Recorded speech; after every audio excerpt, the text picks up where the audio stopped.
Big time, number 9. Diamonds in my teeth, I got a lot of shine. Running up the number, that's a lot of crime. Try to take it from me, must be out your mind. I'm big time, lot of slime. Smoky in the air, that's a lot of pine. Hey, what's up everyone? Welcome back to the channel. This is Skylyfe Projects. Hope y'all doing good and staying super blessed. I have another video for you. As you guys can see, the light, we're losing it here, but this one's a special video though, because I have a good friend here, a good homie. He used to have an FK8, and now I'm going to show you guys what he's driving, rolling in now, right? It's a special treat. This has nothing to do with the MHI Stage 2 turbo build. This is just one of those extra videos, you guys. So if you could, please hit the like button. Please subscribe. Greatly appreciate it. Really helps out the channel. Much love. Major blessings. Let's get on with the video. And here we go. Gino, what's up, man? Long time no see. Welcome back to the channel, sir. How's it going, guys? Good. Nice to see you. All right, Gino is back on the channel. Who remembers Gino? Right? What do we got here, Gino? What just happened? This is an FL5. It is. Yep. Are you renting it, sir? No. I traded up my FK8 for it. It is beautiful. So you guys, this is actually his new Type R. FL5 and Boost Blue, just like you had in the FK8. But this is his beautiful, brand new 2023 FL5 Type R. And what I'm going to do is let Gino talk about the car a little bit, what he likes about it, what he doesn't like about it, the differences from the FL5 to the FK8, and so on. And then, Gino, we're going to go for a ride, right? Yep. All right, Gino, I'll let you take it away, sir. So I think one of the biggest things I could say right off the bat is that transitioning from the FK8 to the FL5, you can't claim they're the same car, because they're not. Completely different. Ride's different, power's different, all that kind of stuff. There's something about the car that just hits different. Even with the way it performs. I mean, I was right at 400 horsepower, 400 foot-pounds of torque on my FK8 before I traded up. And stock, the FL5 is actually just as fast. And I haven't figured out the why yet. And I know that sounds kind of ludicrous, but for some reason it is. But it drives like something a lot more expensive than a Honda, first off. The shifter's amazing. The 1-2 shift is flawless. Can we show that real quick, the gear Gino? changes are... I'm not trying to interrupt them, you guys, but I want to show you the interior, the differences real quick, because we're talking about the shifter. All right, Gino, continue. Yep. So the one of the big things is they used a new mechanical master cylinder, so the braking is a lot smoother. The clutch system is completely redesigned.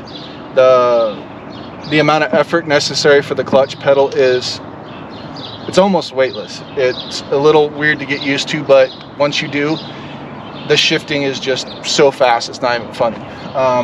But the shifting mechanism is very accurate, very engaged, and just works. And I'll be honest, I have zero interest in changing the shifter in this car compared to everybody needing to in an FK8. It's spot on. The log R being built into the car is pretty spectacular. The instrumentation is pretty badass. So right now it's in comfort mode. When you go from, so wait for it to finish booting up. Smells brand new, sir. Yeah.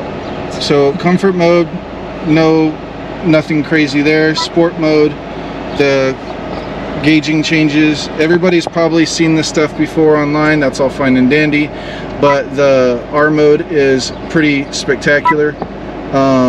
The entire scenario changes. One thing I absolutely love is R mode is now on a separate dedicated button, so you can pop in and out of R mode in half a second, and it will always remember what mode you were in and will revert back to whatever mode you were that's really cool. in and out. But the really wicked cool part is the built-in log R. You don't have to have your phone connected anymore. But one of the really neat features that I really like is the traction data for tires. It actually calculates on the fly the amount of traction every corner has. It now also gives oil temp, which is pretty spectacular. You can actually change the color of the car to match the color of the vehicle. So if I had a red one, I could have a red one. You know, it's just, the stuff they did is just pretty amazing. Obviously you still have your G meter right there if you want it. This is all the same information, it's just in numbers versus gauges, and then you can do data logging, and this is where the data logging section is set up.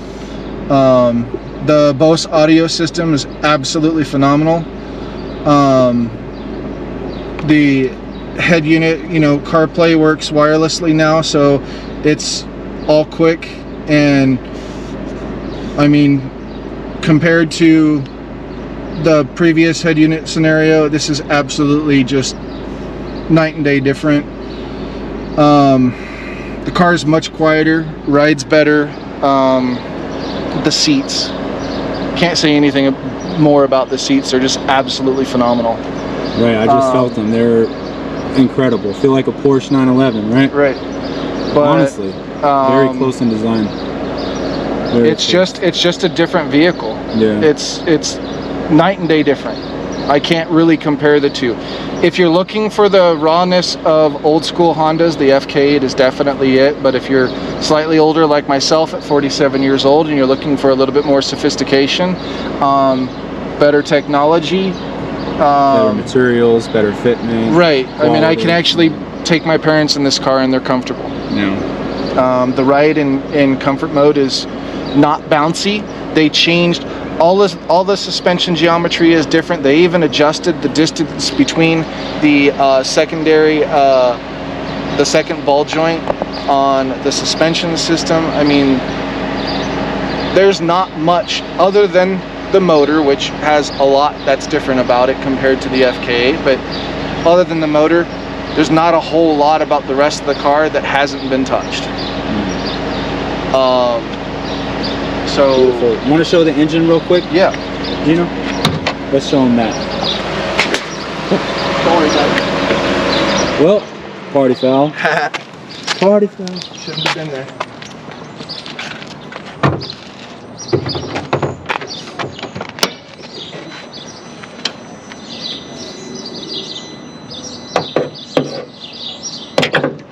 So this is the new engine bay.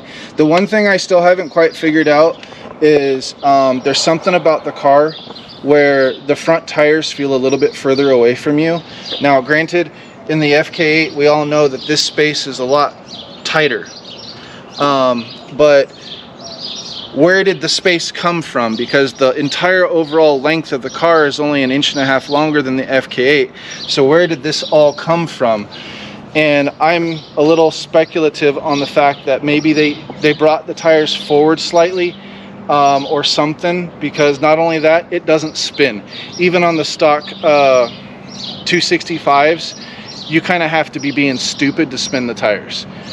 It just, the 1-2 shift at max RPM, it doesn't spin, it just hooks and goes, and the linear acceleration on this vehicle's stupendous in the sense that it literally just goes straight. No lift, no squat, no nothing, it just goes. One thing I will say is not knowing where the extra gap came up from, because we know the radiator's bigger, even to the 21 type FK8. The radiator's bigger than it. The fan shroud and all that stuff is different. So the extra space, where did it really come from? I don't know. Granted, there might, we could probably say some of that space goes away with the dual fan setup. That's fine and dandy, but something about the weight of the intercooler, radiator, and everything just being slightly further forward, you can tell it makes a huge difference in the traction, because that fulcrum point with the weight slightly further out just causes the whole car to hook so much harder than a stock FK8, in my opinion. But anybody who's serious about contemplating the change, there's no way I would go back at this point. It's that much different. And that's even if we compare stock to stock. That's just that much different about the car. Right now I'm rocking Titan 7 TS5s, 1895 plus 45 with 285/35 Michelin Pilot Sports, and the 285s fit flawlessly, no rub, no touch, no nothing. 100% clearance. No torque steer, no nothing. It's just 285 squared. It's flawless. Beautiful, Gino. Thank you so much for showing the car. Hey, you want to go for a drive real quick? Yeah, let's go. We'll get that on video. All right, guys, here comes the drive. One sec. All right, you guys, we are in the cockpit with Mr. Gino. I'm the passenger. I'll be doing the filming, and he's just going to do a quick test drive, right? Quick show and tell drive, basically. Here we go. FL5 Type R Boost Blue, and we're in R Plus mode right now. Yes, sir. Is that what you drive in mostly, Gino? No, I'm mostly in comfort. You just want to show the yeah, there's a big difference for the FK8. Oh yeah, this is bumpy. Well, and freaking first gear is good for 32 miles an hour. I'm still in first gear, and it's usable. That's a big deal. Right here. The suspension is entirely different, dude. You're gonna make a left up here to the frontage road, right? Yeah. Yeah. Make a left and then a right.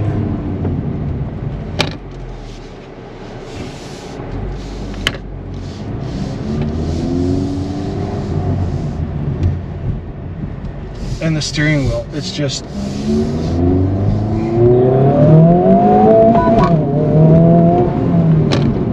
all right. That was one too. Yeah, that's pretty.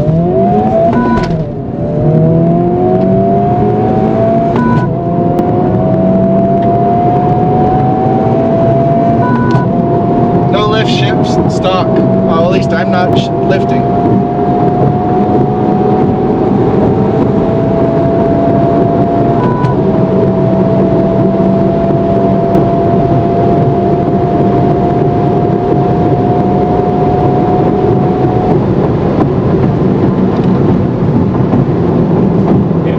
Gino's a very talented driver. Okay. That was an adrenaline rush. Dude, that's a lot faster than the FK8. It feels like it's even faster than mine. I'm telling you, I don't know why. There's no way this is 315. I don't know why. It's either highly underrated or just something about the new gearing just abso-freaking-lutely works. And the clutches feels way better, yep. You know? Yep. Yeah, you can feel the difference in shifts for sure. And I'm not being nice on the shifting. No, you're not. Trust me. I'm not lifting. Trust me, you guys, he's not being nice. This is an incredible ride. Look at that.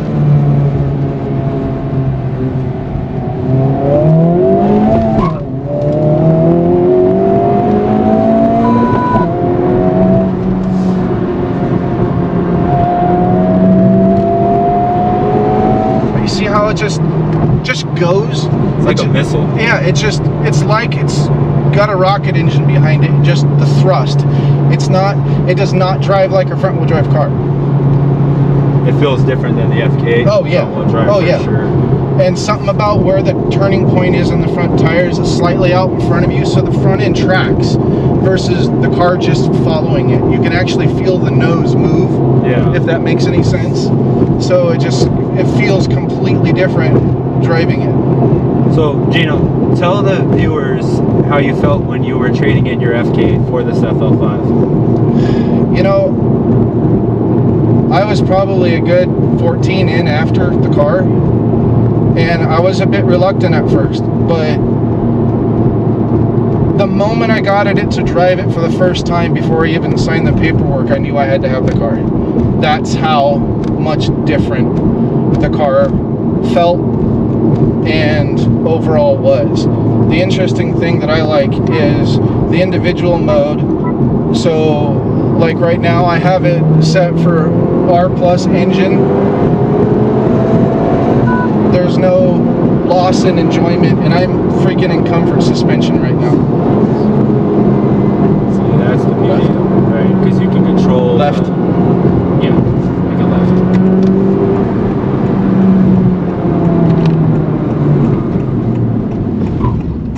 There's the brakes. Whoa, shit.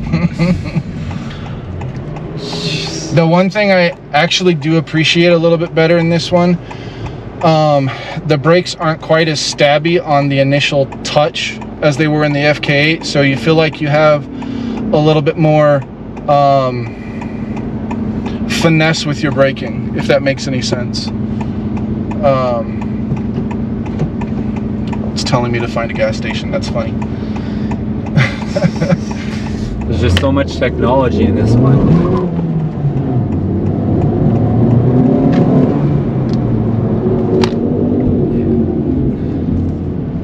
Yeah, honestly, Gino drives it like he stole it. But that's the point of having the FL5, the FK. Oh, what's the point? What's the point? Right? What's the point in having it if you're not going to drive it? Right.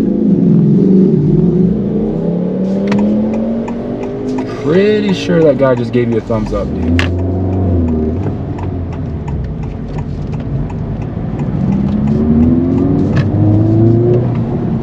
Come on, get over.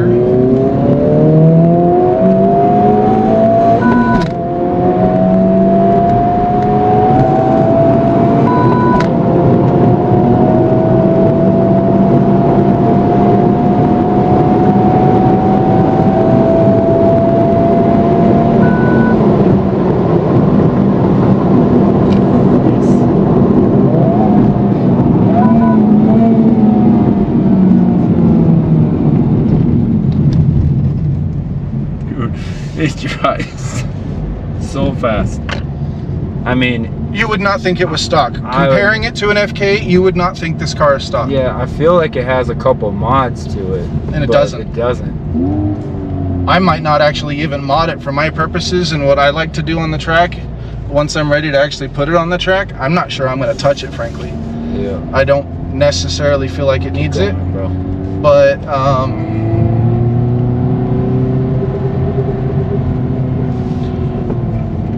I love the fact that I can drive it. I've actually had other people sitting in that seat telling me that I can shift this car almost as fast as an automatic, and 100%. and the transmission allows you to do that, Yeah. if you know what you're doing. Yeah. And I think most of my ability to make this car go fast may come from the fact that I'm not afraid to shift it, but that alone separates it from the FK8, because you can't shift it. You can't shift the FK8 transmission like that. And then fourth gear is good for 120 miles an hour. At 120, the FK8 needs one more shift. Wow. Wow, you guys, honestly, I don't know. The FL5 is pretty spectacular. Those who have never been in it probably won't understand. Those who have never seen it in person will probably think it looks different than it does in pictures, because let me tell you, it does. Right, Gino? Yep. Pictures don't do it justice. But honestly, guys, this is such a privilege for the channel. I know Gino's a good friend, but come on, man. Not everybody is going to come down for the hell of it and show you the FL5, everything it's capable of doing. Gino, amazing shifting, though. Wow. I'm kind of speechless, yo. Like, it feels like a rocket, yo.